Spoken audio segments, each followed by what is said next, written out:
नमस्कार प्यारे बच्चों। इस सुनहरी सुबह की तरह ईश्वर से आपके सुनहरी भविष्य की प्रार्थना करती हूँ। मैं डॉक्टर नीलू शर्मा आपके समक्ष व्याकरण से विषय लेकर उपस्थित हूँ। वाक्य भेद। वाक्य भेद अर्थ के आधार पर। उससे पहले जानते हैं कि वाक्य होता क्या है।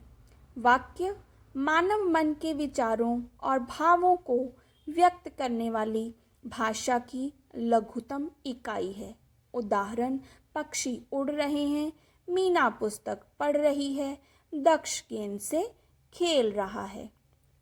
वाक्य के भेद अर्थ के आधार पर होते हैं और रचना के आधार पर।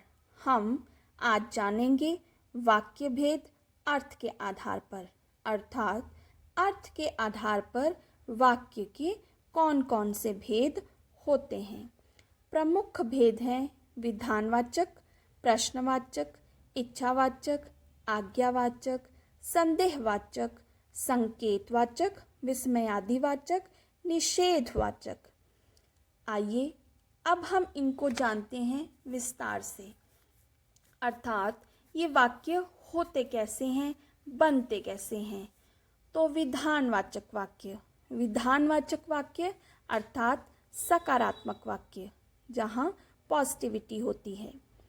जिन वाक्यों में क्रिया करने या होने की सामान्य सूचना का बोध होता है उसे विधानवाचक वाक्य कहते हैं। उदाहरण, सूर्य पूर्व दिशा से निकलता है, बच्चे पुस्तक पढ़ रहे हैं, बादल गरज रहे हैं, वहाँ एक तालाब स्थित है।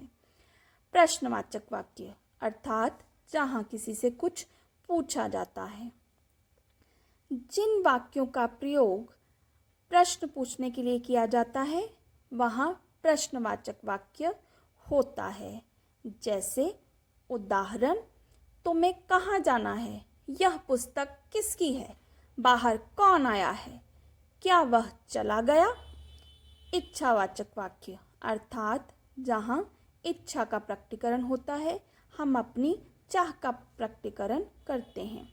जिन वाक्यों में वक्ता के द्वारा अर्थात बोलने वाले के द्वारा अपने लिए या किसी अन्य के लिए कोई इच्छा व्यक्त हो। उदाहरण, ईश्वर तुम्हें सद्बुद्धि दे, भगवान तुम्हारी मनोकामना पूरी करे, तुम्हारी यात्रा सुखद हो। आज्ञावाचक वाक्य अर्थात जहाँ किसी को आज्ञा दी जाती है, किसी को कुछ करने के लिए कहा जाता है। जिन वाक्यों में आज्ञा, निर्देश, प्रार्थना अथवा चेतावनी का बोध हो वहाँ आज्ञावाचक वाक्य होता है। तुम चुप रहो, जल्दी आ जाइएगा, यहाँ मत बैठो, तुम जा सकते हो। संदेहवाचक वाक्य अर्थात जहाँ संदेह हो, शंका हो या कार्य होने की संभावना हो। जिन वाक्यों में कार्य होने में संदेह या संभावना का जिक्र होता है वहाँ संदेहवाचक वाक्य होते हैं। उदाहरण, आज शायद वर्षा होगी, हो सकता है वह न आए, संभवतः उससे गलती हो गई हो। संकेतवाचक वाक्य अर्थात जहाँ संकेत किया गया हो, अर्थात जिन वाक्यों में क्रिया का होना दूसरी क्रिया पर निर्भर हो, यह कंडीशनल सेंटेंस होते हैं। यदि पढ़ोगे तो सफल होगे, यदि तुम आते तो मैं चलता, यदि वर्षा होगी तो फसल अच्छी होगी। विस्मयादि बोधक वाक्य अर्थात जहाँ हमारे मन के भावों का प्रकटीकरण होता है, अर्थात जिन वाक्यों से हर्ष, शोक, भय, प्रेम, घृणा, विस्मय आदि के भाव व्यक्त हों। उदाहरण, अरे वह चला गया, वाह मज़ा आ गया, उफ कितनी गंदगी है, ओह ये क्या हो गया। निषेधवाचक वाक्य अर्थात जहाँ नकारात्मक वाक्य होते हैं, जहाँ नेगेटिविटी होती है। जिन वाक्यों में किसी कार्य के निषेध या मनाही का बोध हो वहाँ निषेधवाचक वाक्य होते हैं। निषेध को व्यक्त करने के लिए वाक्यों में न, नहीं, मत अव्ययों का प्रयोग होता है। विधानवाचक वाक्य में नहीं अव्यय का प्रयोग किया जाता है, अर्थात वहाँ नहीं कहकर बात की जाती है। इच्छावाचक, संदेहवाचक तथा संकेतवाचक वाक्यों में न अव्यय का प्रयोग होता है, ना नहीं न। निषेधवाचक वाक्यों में मत अव्यय का प्रयोग किया जाता है, अर्थात यह मत करो। विधानार्थक निषेधवाचक वाक्य, इच्छार्थक निषेधवाचक वाक्य, संदेहार्थक निषेधवाचक वाक्य, संकेतार्थक, आज्ञार्थक, प्रश्नार्थक निषेधवाचक वाक्य। मैं आज विद्यालय नहीं जाऊंगी।